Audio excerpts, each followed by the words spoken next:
So welcome to Waterworld. I'm really hoping this is gonna be better than the movie Waterworld with Kevin Costner. That wasn't that good. So the bar's pretty low. I think we should be able to beat it, but we're going until only one civ is left. I've got all 44 civs in this game on the map. This is gonna be 45 nations though, because we're using additional leaders. And yeah, this is gonna be all about boats. Of course, the Mountie are gonna start off with a really big advantage. They're the only ones that know how to sail from the beginning of this game. I think that makes them maybe one of the favorites, because even though there's gonna be a lot of starting units on the screen, there's nothing to do with these. Like, I don't know. They're pretty much useless. You're gonna need to build some boats or something, because warriors aren't gonna do much here. There's also not a whole lot of resources out there. I mean, pearls, crabs, and fish, and this is like all scattered throughout the map. Maybe some oil if you're lucky, but there's really not much. Again, as I said, at the end, we're gonna see one civ that controls all of this. They're gonna have all the capitals, because obviously, none of these countries are gonna be able to settle a second city. I've also got disasters set to 5. We're using like an additional disasters mod, so we might see a couple hurricanes. That should make things a little bit more interesting. Oh, that's right. And because Russia's Russia, and they are very large, they start off with more tiles, which means more land at the start. That's a big deal, because some of these places are definitely not gonna be as lucky. And the Mountie are already out here exploring. It's gonna take other nations, like, who knows how long to figure out exactly who's out there. So at least diplomatically, this is gonna help them a lot. Now the Congo might just be in the best position food-wise. I mean, look at all this stuff they have around them. No one else is as lucky. They're gonna get 3 crab resources and possibly 2 pearls. That's something, because there's really not a whole lot out there. Food is obviously going to be somewhat of a problem, but not as much as the desert world. That was ridiculous. I think we'll still get to populations that are kind of big. Now, there's going to be a very brief moment of a little bit of peace, but don't let that fool you. Things are going to get crazy early on here. Like, it's a huge mess, and I mean, that's really the only way we can do this in order to kill off like 45 nations. The Mountie picked up a lot of tiles now too. I don't remember exactly why they're able to do that. So again, them and Russia are going to help out. Although they're on the ends, some of these guys in the middle are obviously way more screwed. We already got a couple places that are already at 2 populations, so things, like I said, aren't going to be that bad. We'll get some food out there. People will at least be able to survive. Now, you'd think the Dutch would easily get the W here, because this is like their special ability, just to turn water into land, but I don't think that's gonna really work here all that much, although they still have a lot of advantages. Obviously, there's not a whole lot of room here, but at least everyone has canals.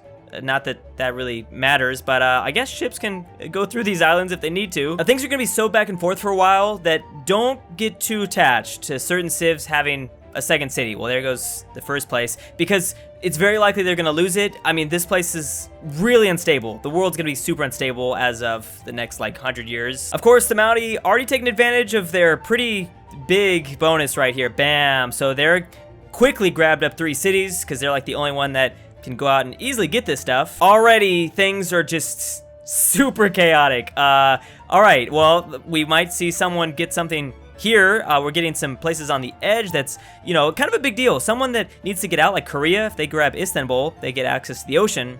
Not that that's really gonna do that much though. And next up, we probably have China. Boom. Oh, so they lost it again. Yeah, so they had these cities, they lost it real quick. They got to get that cultural influence going. Like I said, it's gonna be too messy to keep track. Definitely watch out for the Phoenicians, because they have a little unique, oh, there's a little tornado just going on by. Yeah, they've got their unique boats. That's gonna be huge in this beginning game. Everyone that has like unique early boat, oh, they didn't get this. Yeah, they have a good chance of winning. Russia really doesn't need more cities, but they're gonna get it, and they already have 3. Okay, so they were able to pump out 3 boats pretty fast. That's big. Arabia had some stuff too, but then they lost it. They'll probably get it back maybe. Also, here's the only oil, or almost the only oil. So this city is gonna be really important. Canada doing something. They are not playing peaceful, which is good, because you can't here. You'll definitely lose if you play peaceful, guys. Scotland off to a fast start with 4 cities. Again, they might, 5 cities. Whoa, okay, well, they probably won't keep this, but yeah, obviously the city names aren't going to change, so you'll probably be able to recognize some of the nations that have fallen. Next one, probably the Persian capital. Bam! So Georgia doing stuff. I'm noticing like a lot of nations that aren't necessarily like naval places, they're doing all right. I would expect the Japanese to do really well, but I don't know, it all depends. Sometimes it is better to be in like this chaotic middle, since you have more chances of like someone having a free city, going after it, getting something new. I can't even keep up, to be honest, but I really like the Phoenicians in here.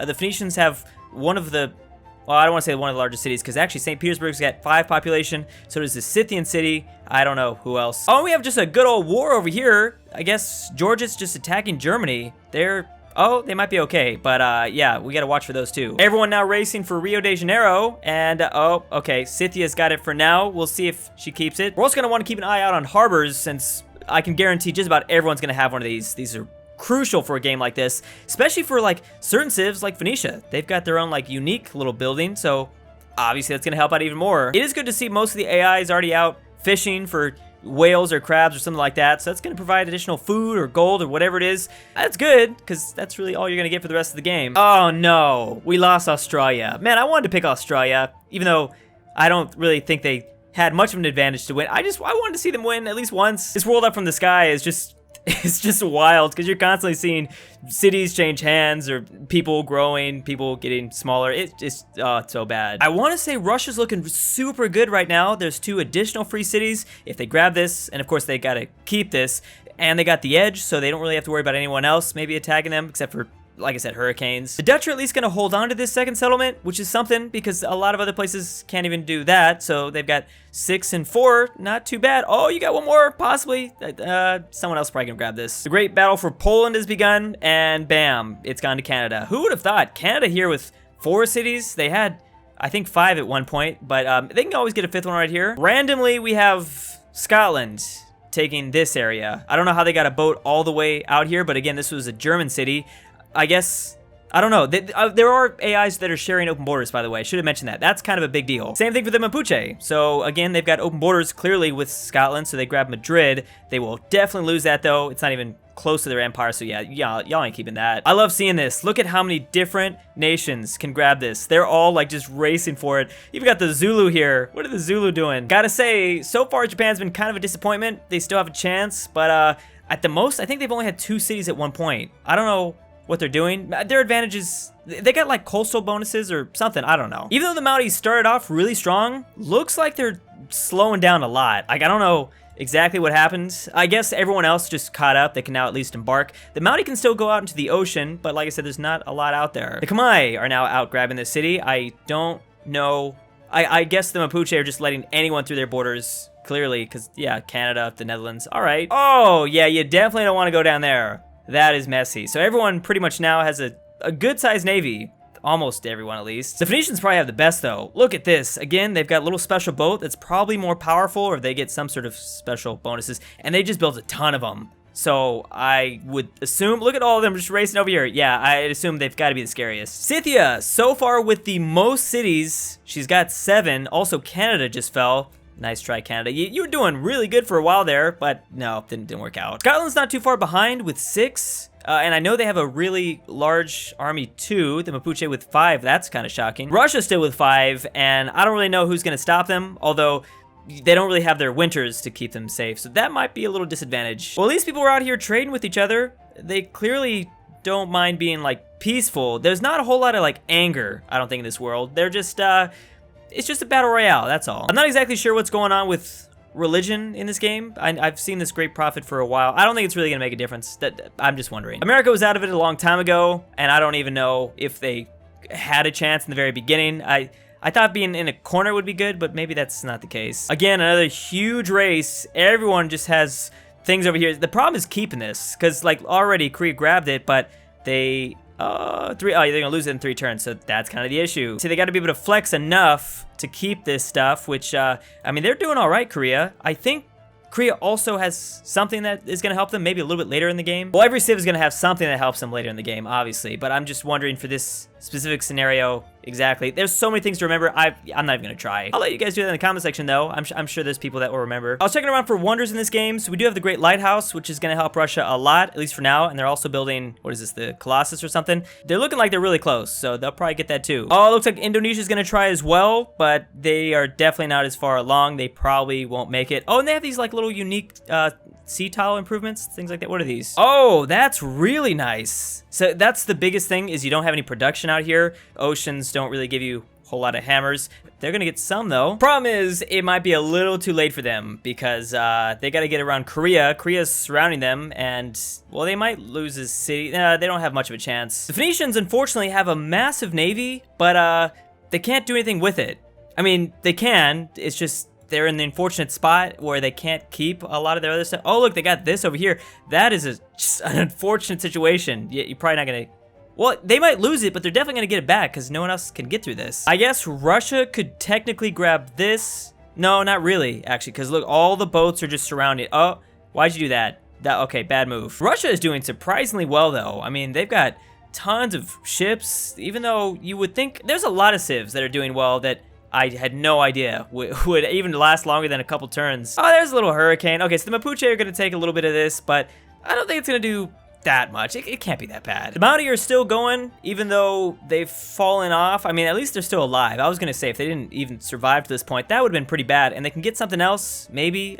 This might be the biggest population city too, I think. Oh yeah, it is. I think 11 is the top. There's a 9. Oh, Amsterdam has 10, of course, but that's it. All right, so that helps. You definitely don't want to lose that. Yeah, I definitely pity the poor soul that's gonna have to fight this one day, because even though they only have like 2 cities, this will not be easy. I guess as time goes by, it'll help a lot, because these are gonna kind of get weaker. There's, you know, you could use a battleship against this, and that'll probably work. It's looking like this is about to come down to a couple civs left. I mean, there's really only, I don't know, 7 that have a chance, something like that. Oh, there's good. Oh, you guys just can't hold on to this stuff though, but man, I wish. Now there's a bunch of people out here exploring the oceans, at least if they can, which a lot of people have open borders. Well, they used to. I don't know about it anymore, but it doesn't matter. Still nice to see, though. The Dutch out here sitting with 2 cities at 10 pop. That's pretty good. I mean, these other ones kind of suck, but, you know, you get them up too, and they'll be in a better situation. There really isn't much for the Greeks to do, because they're kind of in the corner, and Scotland probably isn't losing any of this stuff. I mean... Oh yeah, that's unlikely. Same goes for the Mapuche. They've kept it for long enough that it's pretty much integrated, so they're fine. The Mountie are getting a little bit better too. They've got a nice little 4 cities, and they might get a bit more. They're trying. Clearly, they're racing over to get some of this stuff, but I don't know. No one can stop the Phoenicians right now. They are a huge thorn in so many sides out here, because even though there's free cities, doesn't work. You cannot outmaneuver them or something. Indonesia's just here for moral support, and that's about it. They occasionally get something out here, but it doesn't last. I'm waiting for Korea just to take them out. It'd probably be good, guys. Just maybe think about that. Oh, the Dutch maybe have a little chance here. They're at 7 cities, so they're the ones that took out Indonesia. They hold on. They won't hold on to it. Yeah, they're not going to hold on to a lot of this stuff, but there's a chance. Also, the Phoenicians, I think, finally kind of fell. The Mountie with 6 cities and a whole lot of food out here. I just kind of noticed that. That's the thing. When you have like all these cities, you can just get more yields, and that's when you can really start to snowball. Another hurricane, and of course, it's against the Mapuche too. Man, they're really unlucky. Also, things are getting real closed off right here. Like, there's almost no room anymore. The Phoenicians have finally fallen, and we are down to about maybe 5. Oh yeah, and the Greeks too. So I don't even know, 6 nations left. The Dutch moving straight through the map. This is the first time we've seen this, getting all this. Oh, and the Scythians. I didn't even realize the Scythians. Okay, I thought Russia was going to grab all of Scythian territory. Guess not. Any more wonders, by the way? People are improving their lighthouses. Man, that's a little sexy lighthouse. I mean, I want to live on this city. Some of these places are just straight up on fire, because I guess Scythia just lost a lot of this stuff. So definitely don't want to be on these islands. And we're down to 3. Basically 3. The Mountie really need to get a hold of these final, because I guess, who's this, the Mapuche? The Mapuche just completely collapsed. But so did Russia. Russia didn't last, and then I don't know how Scotland's keeping this stuff, but clearly they've had like a good hold over cities for a long time. They've been doing that since the beginning of this game. So I guess the hurricanes are really only coming from this area. This is where the Sahara Desert is, or something. Oh wait, no, never mind. As soon as I say that, we got another one. Okay, so they come from the ends. This is the first one I've seen from this side, though. What is this? Natural disaster, tornado family, right there in the middle of the city. I don't know why it's showing me this, but thank you. I really appreciate it. People are seeking refuge. Well, I hate to break this to you, but there's really nowhere you can go. Oh, and here comes Scotland with some pretty big units, so they're definitely getting up there in terms of technology. This is definitely gonna help. And here it is. We have our final civ left. Scotland has pulled it out.